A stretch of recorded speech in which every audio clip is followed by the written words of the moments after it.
पडवळ madam, madam तुम्ही कधी आलात? तुमचा ऑन ड्युटी रोमॅन्स सुरू होता ना, तेव्हाच आहे. ते मॅडम माझं लग्न ठरलंय ना, तिचाच फोन होता. तर तेच आम्ही सगळं बोलत होतो. अभिनंदन. केबिन मध्ये या, बोलायचं.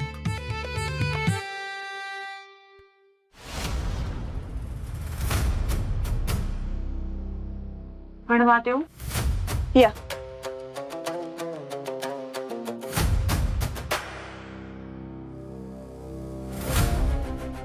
तुम्ही मला कुणीच रनिंग केसचे अपडेट नाही दिलेले. तात्या साहेबांचा काही पत्ता लागला का? मालिनी मॅडमच्या केसचं काय झालं?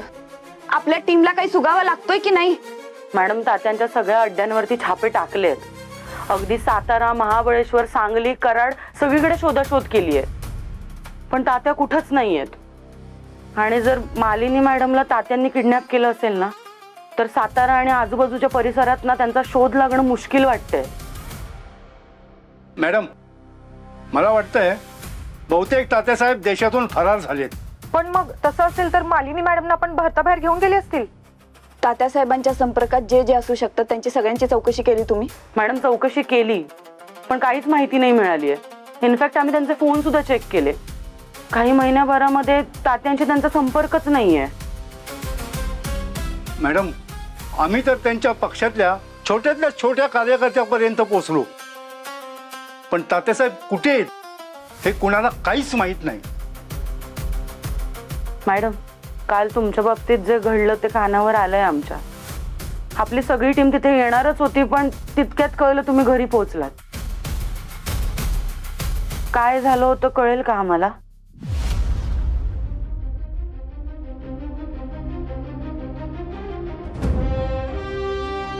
भारती मॅडम, काल रात्री अचानक मला फक्त तू हवी आहेस. मास्क काढ आणि चेहरा दाखव.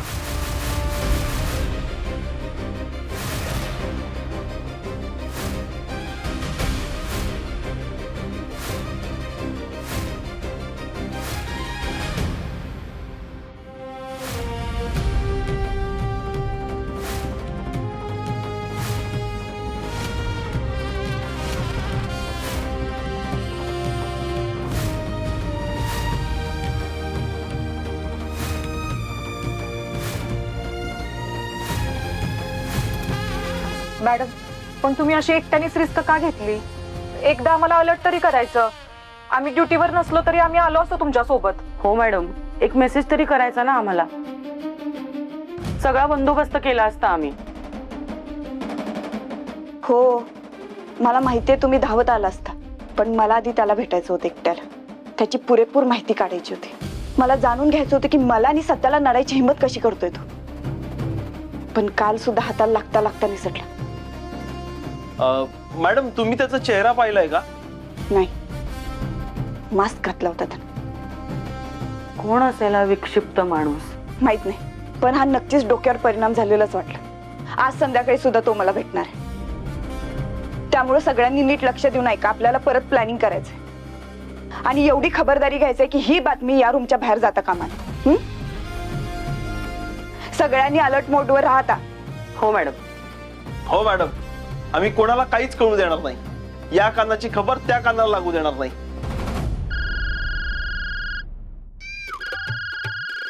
गुलबकावली मॅडम, गुलबकावलीचा फोन आहे. काय? म्हणजे माझ्या होणाऱ्या बायकोचा फोन आहे. तुमची हरकत नसेल तर उचलू, नाही म्हणजे काही अर्जंट असेल तर. घ्या. हॅलो, हा बोल ना. अगं नाही, आज संध्याकाळी नाही भेटता येणार.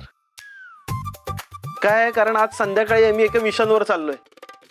एका आरोपीला सापळा रचून पकडणार आहोत आणि मॅडमनी सांगितलंय कुणी कुणाला काहीच सांगू नका. तू पण कोणाला काही सांगू नकोस. काय पडवळ, आत्ता काय सांगितलं होतं? हा प्लॅन या खोलीच्या बाहेर जाता कामा नये आणि तुम्ही लगेच तुमच्या होणाऱ्या बायकोला जाहीरपणे सांगून मोकळे झालात. सॉरी मॅडम, पण माझी होणारी बायको होती. आधीपासूनच सगळ्या गोष्टी कशा लपवू तिच्यापासून? कामाच्या गोष्टी या कॉन्फिडेन्शियल ठेवायला शिका आत्तापासून. सॉरी मॅडम, चुकलं माझं. तुम्ही आजच्या प्लॅन मधून आउट. इथंच थांबायचं.